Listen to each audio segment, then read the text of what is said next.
My name is Rob. I am a nurse midwife and board certified lactation consultant at Swedish Midwifery First Hill here in Seattle, Washington.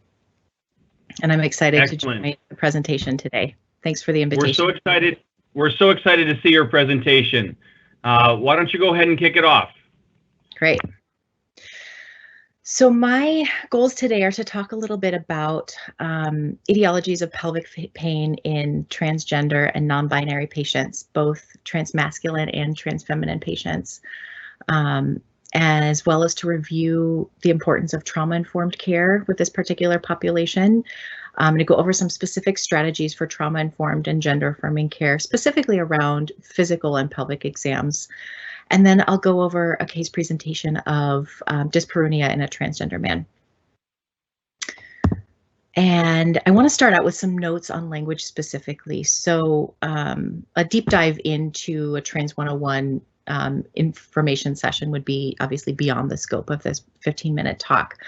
But I want to make sure that we're all on the same page with some of the terms that I'm using. So when I talk about sex assigned at birth, I might use AFAB or assigned female at birth, AMAB or assigned male at birth, or intersex.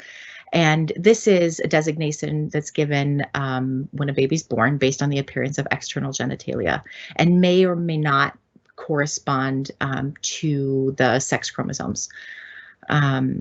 Transgender is a term that's used, it's kind of a big umbrella term that encompasses a number of different gender identities.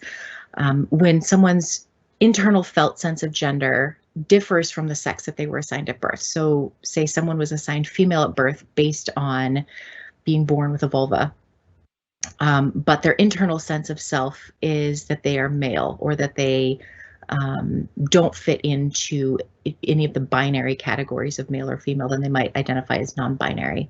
Cisgender is a term that's used when someone's sex assigned at birth and their gender identity do correspond with each other. So someone assigned male at birth based on the appearance of a penis and testicles has an internal felt sense of himself as a man that would correspond to a gender identity of cisgender.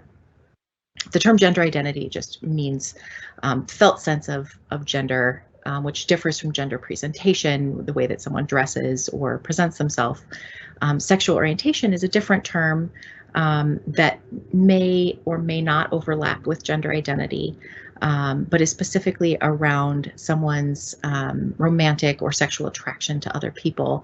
And that might be something like lesbian, gay, bisexual, queer, or heterosexual. And then with gender pronouns, I'll be talking a little bit about pronouns. So that means like she or her, they or them, he or him.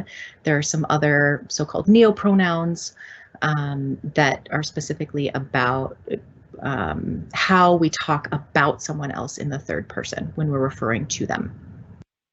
And someone's chosen name might differ from their legal name, or they may have had a different name in the past and their documents might not fully line up in terms of their insurance or their birth certificate. So that might be something to navigate, that if your patient has a certain name in their chart but has a different name that they want to go by, please use their chosen name with them. And specifically around gender pronouns, please don't call them preferred pronouns. For all of us who have gender pronouns, which is the vast majority of us, they're not a preference. So for a cisgender man to use she and her pronouns when talking about him would be incorrect. And same with me, to use she and her pronouns or when referring to me in the third person would be incorrect. I use they and them pronouns myself. So just being mindful of someone's chosen name and pronouns when you're talking about them, especially when we're caring for patients. So this population in particular has a lot of barriers to seeking care, whether that's primary care or specialty care for their healthcare needs. They're significantly less likely, trans and non-binary patients, to seek preventative sexual and reproductive healthcare services for a number of different very valid reasons, whether that's a fear of mistreatment from providers. Hey guys, thanks for watching. To continue, please log in or create an account for free. Thank you for your support.